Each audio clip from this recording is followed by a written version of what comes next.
work with a company, thank you for that, called Profiles International. I actually run the company and take care of it. And we're in the business of what we call molding cultures for the future world of work and trying to grow a more sustainable way of living and of working. So at Profiles, we have one of the interventions that we are proud to be associated with, and this is emotional intelligence. And this is from the brand of Genos Emotional Intelligence. And I can see we have Juliana Nguli online, who is actually a Genos certified practitioner. So from Genos, there has been very many offshoots in my journey with emotional intelligence. And I have found myself obviously reading up on many things to do with EI. At the same time, listening into very many pieces and opinions and conversations around the topic of EI. And sometimes when I present in some forums, I get an aha moment. So this webinar was born from a presentation that I did last Wednesday. It was to the women in KCB, and I talked about the power of a made-up mind, and someone said, what about the power of a made-up mind? Why is it so important? And I know we had, or I knew we had a webinar today, so I asked the team, can we just talk about the power of a made-up mind just a little bit and explore what that could be and how we can harness it as something really, really that enables us and that drives us. So I'm going to share my slides, and I'll try to share my slides and at the same time come back in person so that we are having the experience of having me speak and at the same time sharing in the knowledge that I want to talk about today. In the journey of emotional intelligence, it's been quite a journey. There's one thing that we like doing, and that is looking back into our mind and what we are carrying. So one of the practices I have every single time I run a webinar is the practice of sitting still and self-reflecting.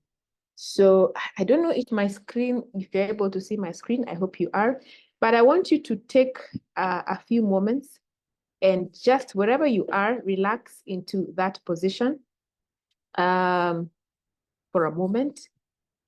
Put your feet firmly on the ground if you can.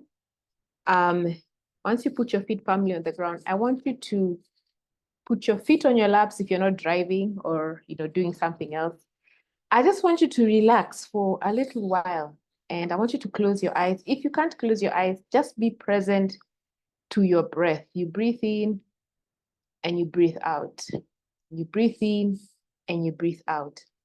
And as you do that, I just want you to look into your mind, like your mind was a computer, and try to see what is open at this time.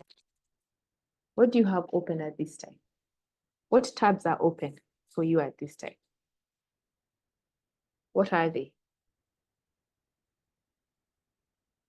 And then see which one of those tabs that you can actually shut down as we have this conversation that is going to take about 30 or so minutes. How many tabs can you shut down? Okay. So as you breathe in and out, I'm going to ask you to come back in 5, 4, 3, 2, 1. Recording in progress. Okay, so that's just an exercise that really sometimes grounds us back to the very present. And one of the tenets of EI is to be very present to the way that we're bringing ourselves in the moment, at this particular moment. What are you bringing to this conversation? What are you bringing to this talk? When I meet someone, what am I bringing there? So that ability to self-introspect and to be aware internally of what our emotional climate is something that is that we cultivate over time. And even as we go through this talk about the power of made up mind, it's something that is important when we cultivate what we call our self-awareness. So why is emotional intelligence important? And that's the topic where I'm going to anchor my discussion or my topic or my assertion that making up your mind is really, really powerful. The power of a made up mind. It is important because of this one particular saying that was stated by E.O. Wilson. He is what we call a researcher in the field of biology. But it says that the real problem with humanity is the following. We have Paleolithic emotions, medieval institutions, and godlike technology. So before we're even able to take advantage of all the AI that is around us, all the good things that life has given us, we have a significantly easier life to live than our parents ever did. And of course, we say medieval institutions, that's a topic for another day. But our emotions are really, really, really more important and more forceful than even our intellect. Our emotions have the power to derail us from so many other things. And sometimes we make decisions without knowing just how much we're being driven by how we are feeling. In fact, there's work around this particular area that says that when we don't feel an emotion, we find it difficult to make decisions. There is a book I keep quoting and says that you can think about a process logically and even arrive to a great conclusion. But what will drive you to act on that conclusion is an emotion. So if we think about then emotions, then we realize that paying attention to them, really understanding them, we can get to work with them so that they are working for us and not against us. So how is emotional intelligence important? When we harness the information that is there in emotions, things that we carry in our everyday life, when we harness that particular data and begin to see it for what it is, without labeling it as good, when I feel anger, at a point of information, then we can understand how it shapes our interactions with others. We can understand more about ourselves.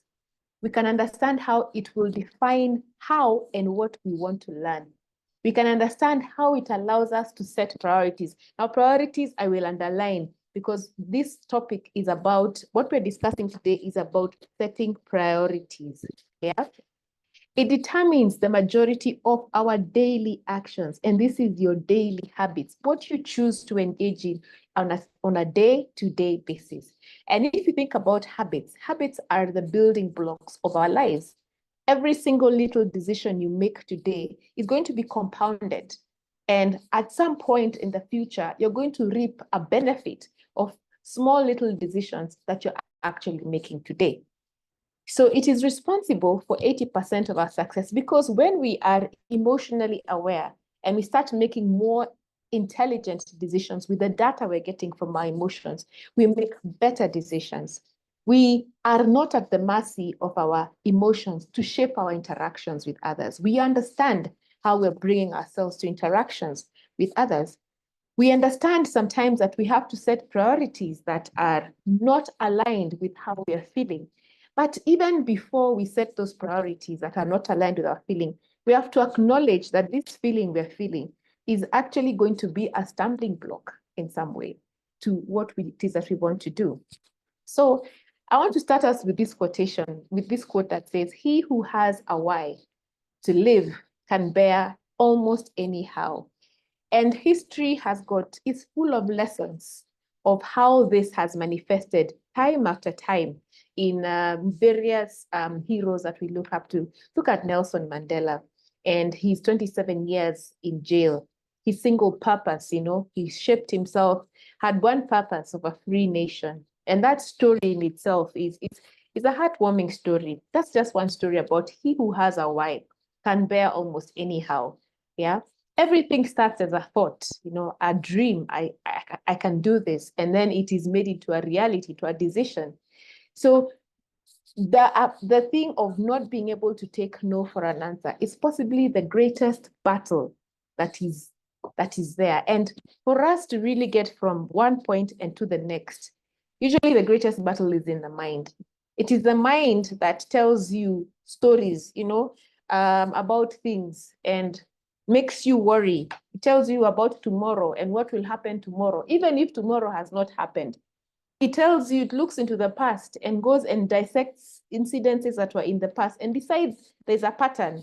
Yeah, this is the mind. It has nothing to do with reality, because reality is neutral for all purpose and intents. But we make stories, we make up stories. So our greatest battle is in the mind.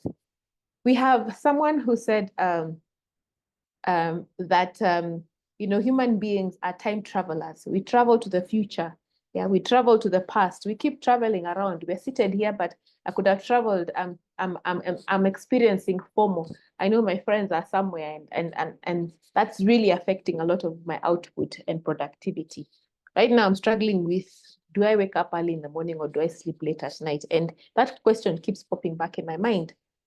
So when we, I think, look back at history, we find that there is the ability, or there is a requirement for us to focus.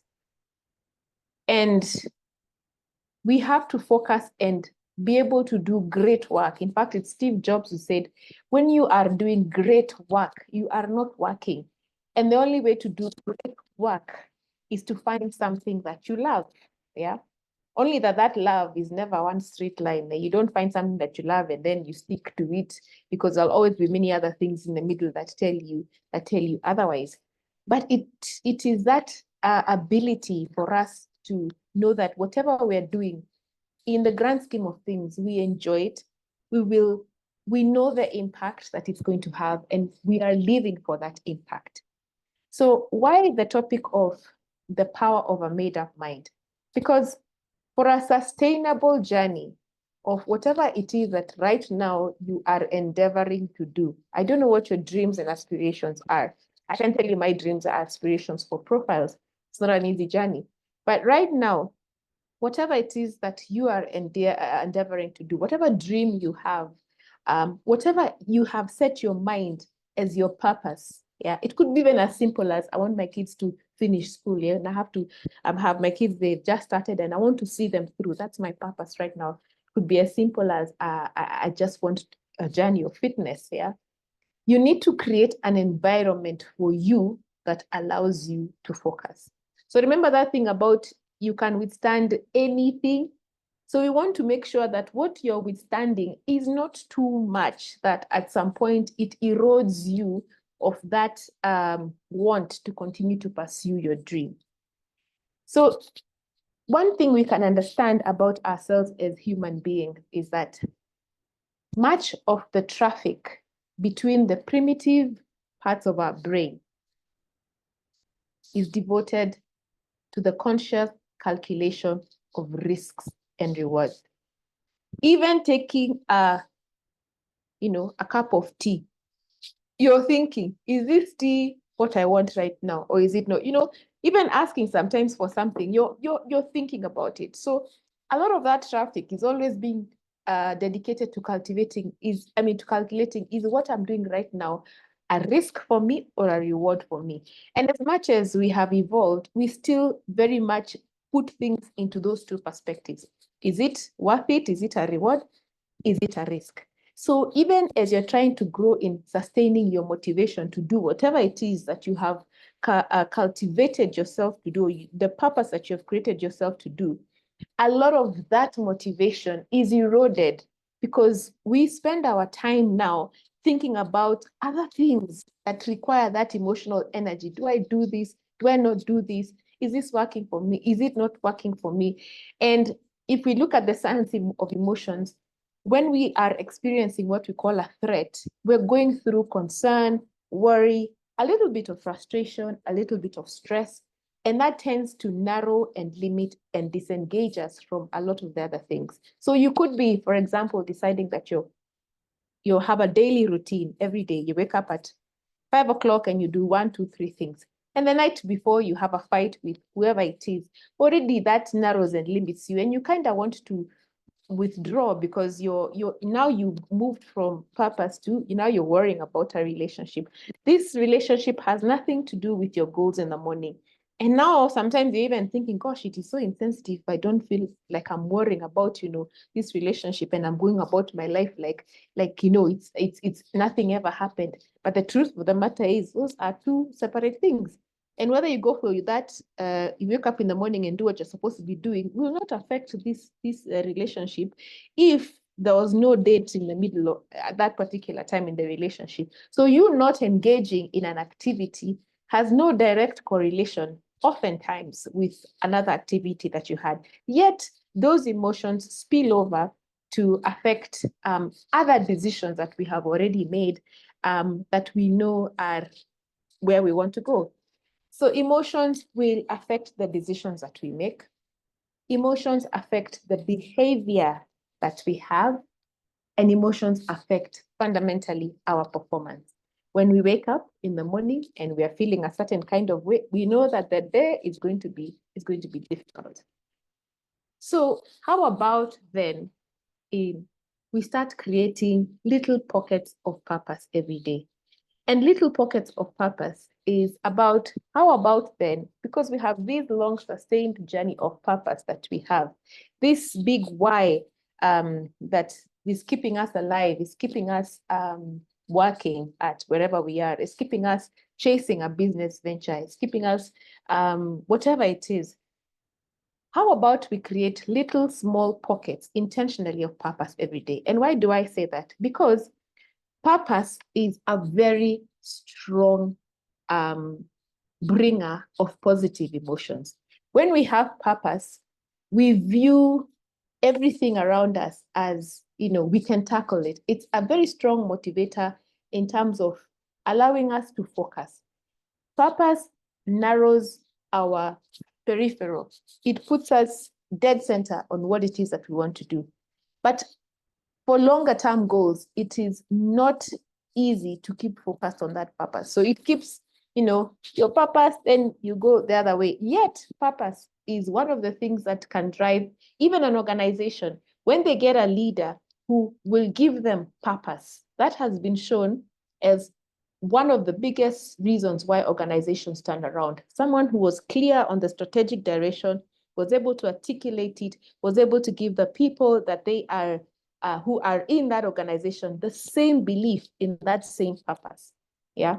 I was listening to Mary Wamaya, and she said, James came and told us, Mwangi, that within 3 years, he was going to make Equity Bank, the biggest bank within 5 years, sorry.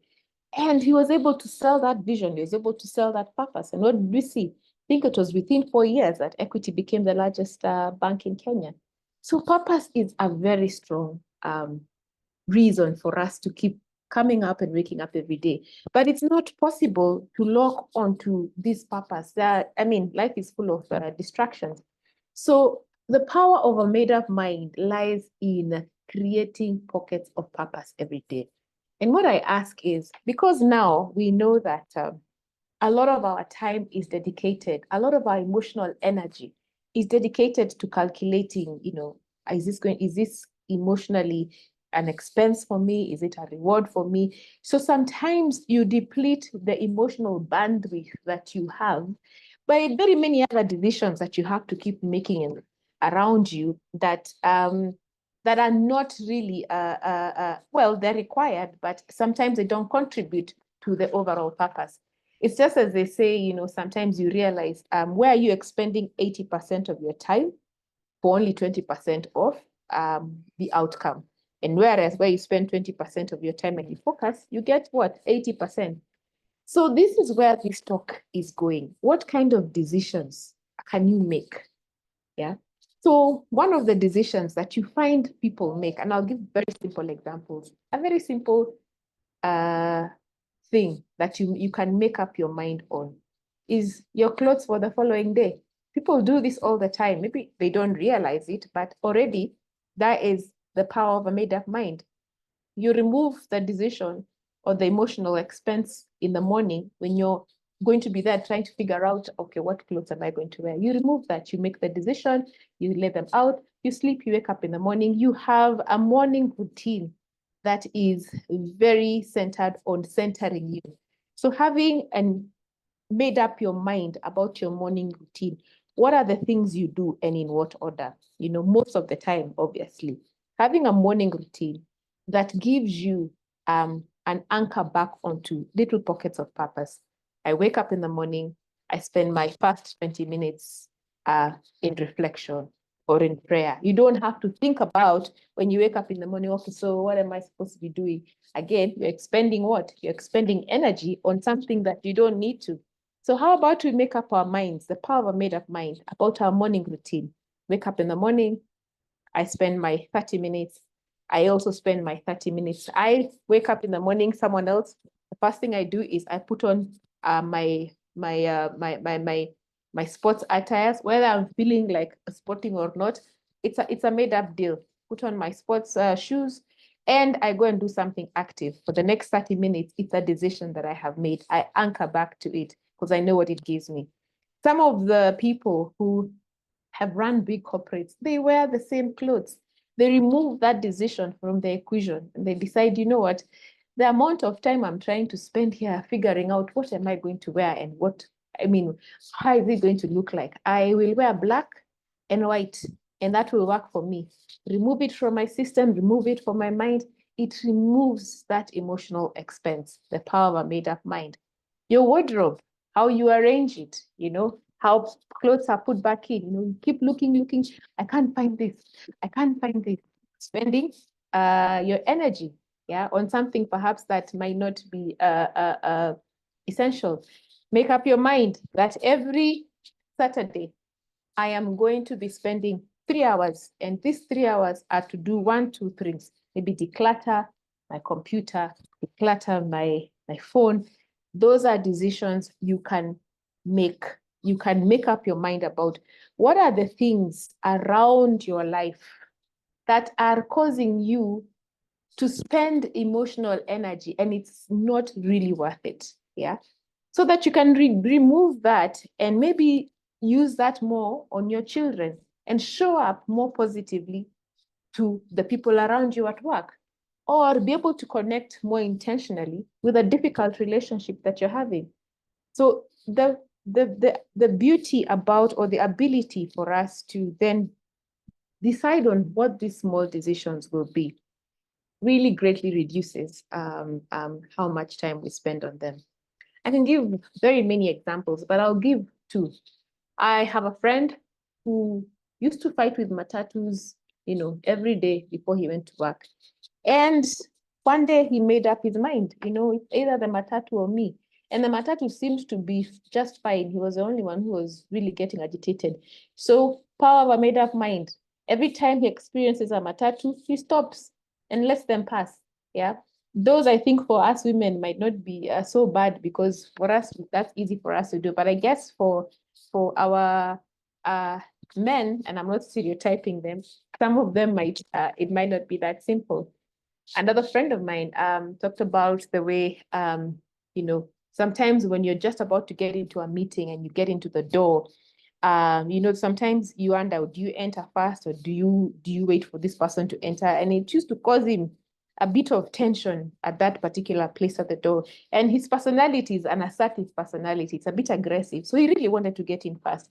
Then he realized that one thing was causing him a bit of tension in meetings. So made up his mind that every time he's at a doorway, he lets people pass and then he gets in, because this was an area of emotional concern for him. Even decisions about arguments and what you will do with them. Sometimes you find people, when you argue with them, they've already made up their minds that when it goes to a certain place, they don't engage. Not that they don't have anything to say, but I think this also happens when you grow older and you realize how much energy you're expending on that argument. So my ask is, what are some of the areas you find you're expending a lot of significant energy that you could make up your mind about and decide that this is the way things will be? And that ability to lock that down to a purpose allows you to significantly move on. And of course, you can change your mind at some point in the way, but it gives you a sense of direction when it comes to dealing with issues, mundane issues especially, that remove us or that erode this ability of us to show up more positively for others. Now, for you to do that, you have to practice what we call self-awareness. You have to start being, take an account, if you haven't already done that, of those moments for you. What are they? What are the moments that you're finding significantly removing that? I mean, you have to expend a lot more than you can so that you can reserve that bandwidth for the important things. Do you know what the rocks are in your life? Do you know what the most important things are in your life? The ones that you say you hold dear. This one, for some people, they'll say my work is very important. My career path is very important. My business path is very important. My family is very important. My relationships are very important. What are those important things? Because for those ones, you have to show up yourself. You have to try and remove the moments of friction that give you that inability to show up as positive. And self-awareness is greatly enhanced when we remove self-judgment. So when we just take it as it is, this particular person I have found is really annoying me. And why are they really annoying me? It's not a good thing or a bad thing. It just is. And with that, we can find out the real reason why they are annoying me. It could be that I am a little bit envious about something that they have, or it could be that they have a really bad character. And sometimes we're trying to change them. And, when you're trying to change someone because of something, that is not within your control. It's not in your realm of control. So you end up spending a lot of time there and your output is zero. But that time you're spending there, you could be spending on something that is working more for you. So the ability to be aware of our emotions, ourself, what are those moments that we want to make up our minds about? That's the key word. What are the moments we want to make up our minds about? So we can remove them from this equation of emotional bandwidth, the expense part. And then how can we be expansive about this self-awareness? Self-awareness takes long. It's a long journey. And that is why I feel sometimes younger people don't understand that you don't just wake up and self-awareness just happens. And that's why it's frustrating as well for them, because they have ambition, they have where they want to go. They just haven't taken the time to introspect to see what that would look like for them. So self-awareness means that you deeply understand yourself and you deeply are aware of what are the things that are removing from your cup and what are the things that are putting back from your cup. So you need to create within yourself that safe space. You need to be able to also understand how you can express how you feel. Because when you find places where you don't want to expend your energy, you need to be able to communicate that. And you need to be able to communicate that not in a manner that other people are going to find is rude. Because if I suddenly do not want to spend time doing 1, 2, 3 things, and there's someone else involved, you need to tell them, you need to set that boundary. So once you start making those decisions, there are boundaries that come with it. There will be discomfort that comes with it, but you have to be bold, because life is for the bold and is for the living. And so there is no real formula, but the more we are able to self-manage, the more we show up as resilient. And self-management is a habitual journey. It's an everyday journey. You put into this self-management cup every day. It's a habit. You make up your mind about what habits are you going to put here, because when the world hits you, as it often does, how do you bounce back as resilient? You bounce back because you have enough depth to be able to take the shock. But if you're not cultivating that daily habit every day of putting in for you, then when the world comes and hits you with its many bouts of fists, you will find that you're empty and you might end up being reactionary. So self-awareness is self-management is greatly enhanced by self-awareness.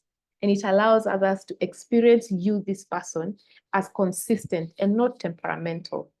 So it allows even you to experience yourself as resilient, not temperamental. Not today you're tired, tomorrow you're waking up, you are full of energy. So it allows you also to be able to experience yourself as resilient and not temperamental. And some of the things also that you can make up your mind around are some non-negotiables in self-management. How often you sleep, how many hours you sleep, when you sleep, issues around your diet and what you put into your food, how often you exercise. Your body needs exercise. It is something that you cannot negotiate your way around it. How often you take time to reflect and meditate and clear the clutter out of your mind. Yeah.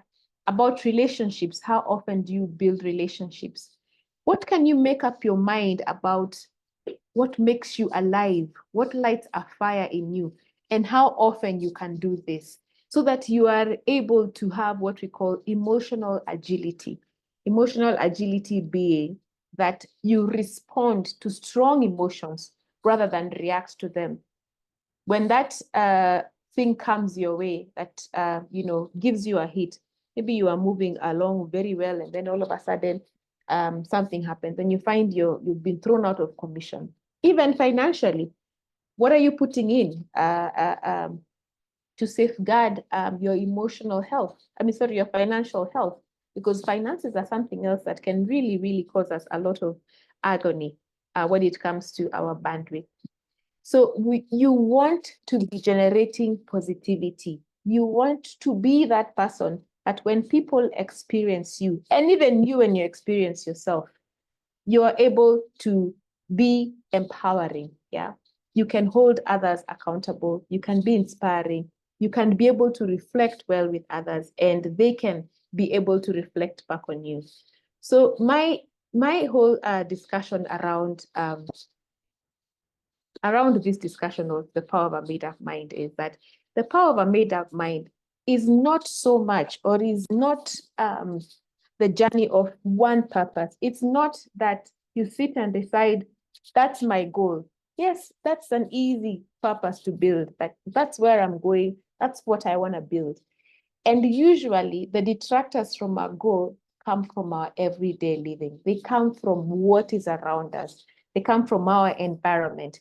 And some of those things, we have to have the foresight and the courage and the awareness to be able to determine, how do we want them to show up in our lives? How do we want to treat those incidences that are removing or expending of us something that we could be putting into the things that are more important in our lives? So with that short discussion, I think I want to welcome questions. But my question is, before I even welcome questions, what has stood out for you today, even as we have this conversation? What has stood out in this short conversation that we've had? What has stood out for you personally today?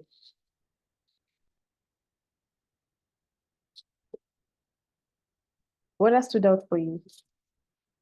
And another question I can ask is, what things have you already made up your mind about?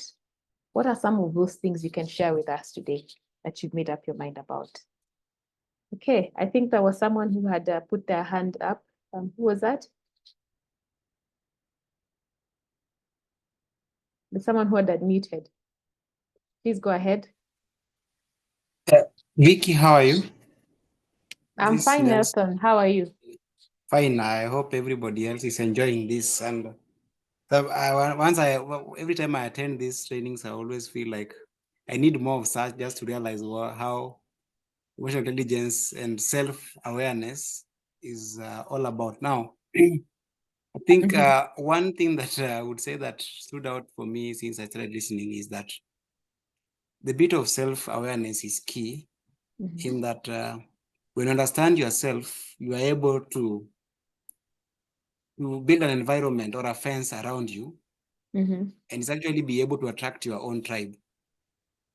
Mm-hmm. What we say that you are the tribe, so you only attract people who are of your kind once you've understood yourself. Because if you don't, then you might be the one who is attracted to every direction that things go. That one brings a lot of pressure to self and even stress. That's Mm-hmm. number one. Then I was just thinking about something, just to relook into my past experiences in line of employment. And I think it the mind is also the mind is a powerful tool in that Mm-hmm. it records every experience that we have, and they always come to play when the situation repeats itself. Mm-hmm. Now, if you take time to understand your thoughts, then you can actually guide your mind properly. And Yeah. yeah, so a good example is that there are things that even now when you see people doing at workplace, and then you remember an experience of the same thing, then you're like, okay, I've seen these things, I know how it will end. So you either choose to be quiet or to say it and say it away better than how you did before, basing on experiences that are actually in your mind. So the mind is very powerful and it keeps information of what happened. What it's waiting for is that for you to give it a moment to bring the thought now to the frontal side where you can reason about it and make a decision upon it. And that time when you make that decision, it won't be emotional either way. It will be very logical, based with guided with better facts actually. So that's what I wanted to put out here. That actually, if you listen to our minds and be careful about ourselves, then it will be, I think it's easier. Even make some decisions about when to sleep, when not to sleep, and what to eat, what not to eat. Yeah, thanks. Yeah, thanks, Nelson, for sharing that. The mind, if you give time to the mind, it will bring back to the forefront experiences. I actually had someone share with me yesterday, was it today morning, that if you find a problem and in our very urgent life, as we call it, you want to solve it immediately. You don't give the subconscious collection of all your experiences time to go back and review all those things that you have learned. So I quite agree with you on self-awareness and the setting of boundaries and allowing your mind to also be part of your decision making. The only thing I usually want to say is that we are emotional creatures. We are actually emotional creatures that have a bit of logic. And I keep stressing that we are not logical creatures with emotions. I think if you read the book of Daniel Goleman, he puts it very well. And he says, emotions override a lot of things in your body. They are the primary source of information for your body. So that's always where I want to keep us back. They are very, very, very powerful. Yeah, I agree with that. We are very much emotional, right? Yes. And now that I was saying that now, you see, as human beings, because we are fully emotional, that's why we need a bit of logics at some point so that we make a very good decision. Because our emotions, yes, they are there, and we understand that emotions will differ, right? And can be Yes, understood differently with other people. So if you see exactly. people like athletes getting medals and they are crying because of happiness, it's also a bit of emotion, right? So how this is being A lot expressed of is emotions, now, yes. I was saying that now our logical perspective now translate and say, okay, this kind of emotion is one that is from happiness, not from. That's what I'm saying that. So yes, we are emotional. I don't agree. And sometimes someone asks you for money and you want to think about it first. Yes, you want to give money, but now you are looking logically. Do I have the money for my budget? Right? Yes, Yes, yes. something like that. Yes, yeah. Good. True, true. Okay, I'll take another view. Thank you, Nelson, for kuchangia your conversation. Yes, Lord. Thank you so much, Vic, for sharing these very important insights.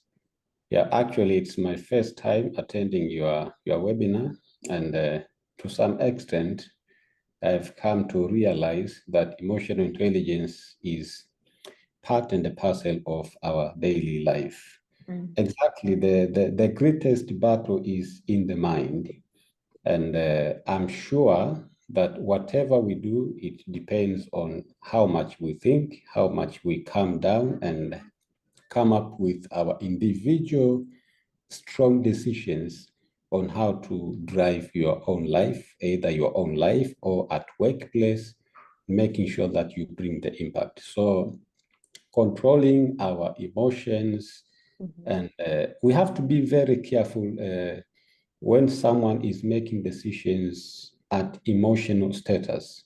When you are too happy, when you are too sad, I Yeah. think it's very logical to see that these are decisions made up immediately after someone maybe is sad or happy. So thank you so much. And while creating the purpose in sustaining the motivation as well is good. And I have come to understand that the science of emotions affect our decisions, performance, as well as our behavior. So asante sana, Vicky. You're very welcome, and asante sana for those beautiful words, asante. Thank you for sharing with us as well. I saw someone else unmute their mic. I don't know who that was. Can see Nelson has also welcomed you to the forum. Yes. Any other comments?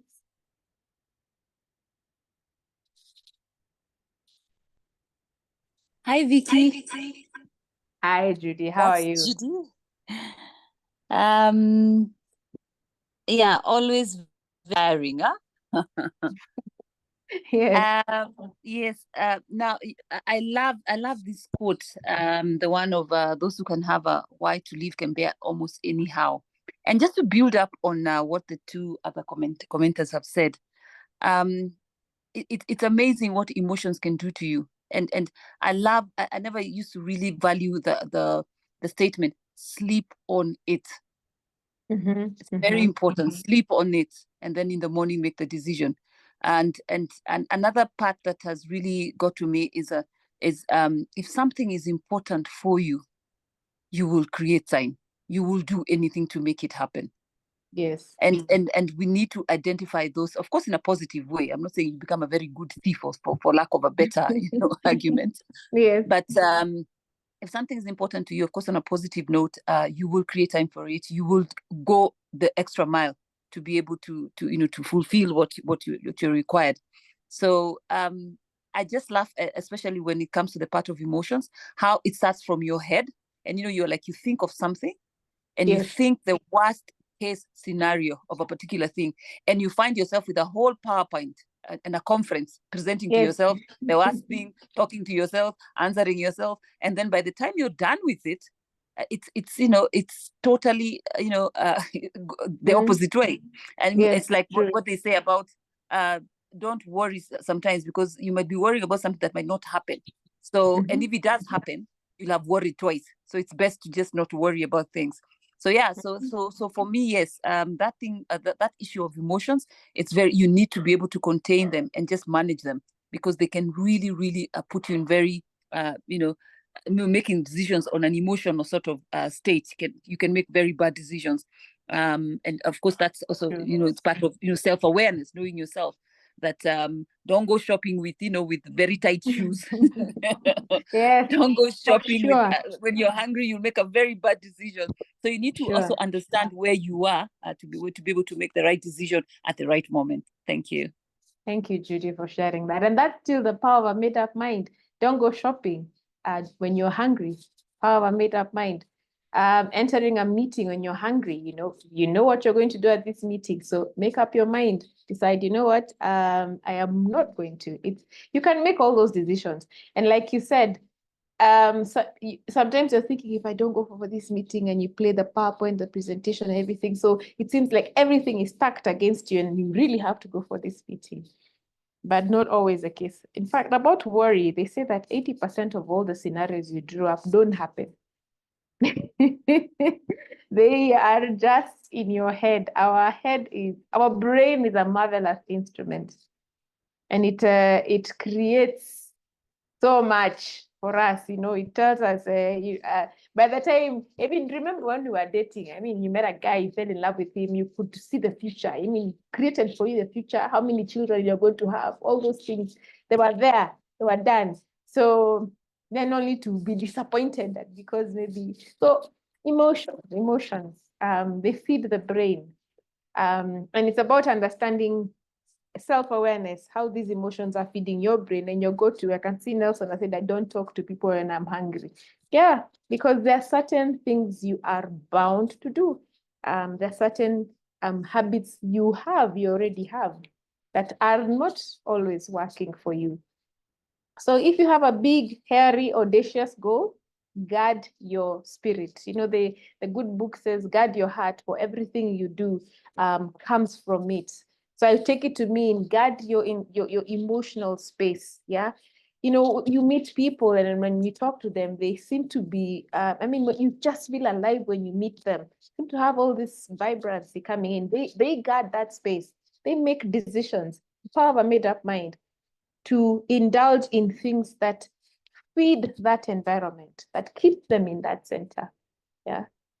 So that you are showing up to yourself first before you even show up to others as resilient, as positive, and not temperamental. Any last comments before we wind down and I give you homework? I will take one last one. Feel free to unmute yourself.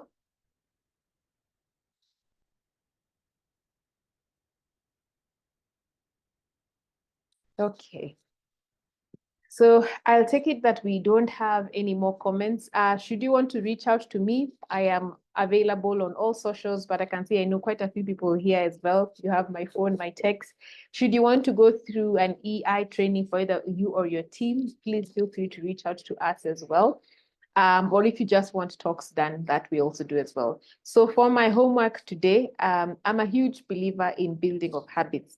In fact, for my New Year's, for the last maybe 15 years, I have never had to do, things that I must accomplish within the year. What I do every year is I pick a habit that I must build within the year. And over the years, I have built so many small habits.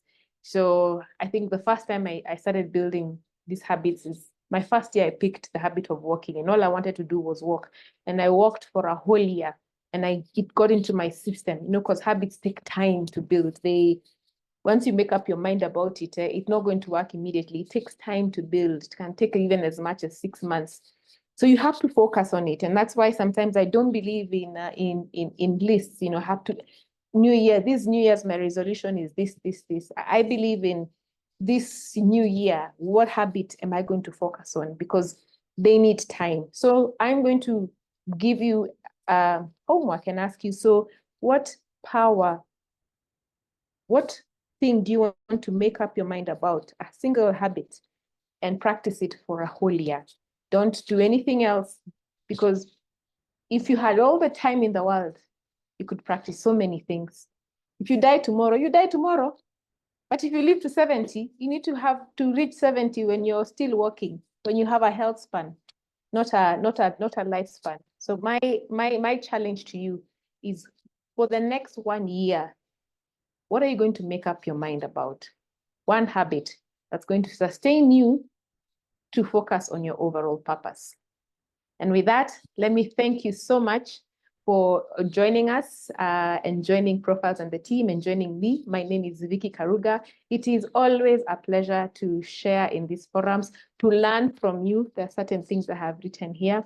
And I hope that I will see you at the next session. We shall always share the poster out. And let me wish you all God's blessings and a lovely evening. Take care and God bless you. Bye. Amen. Thank you. Thank you. Good night. Thank you. Good night.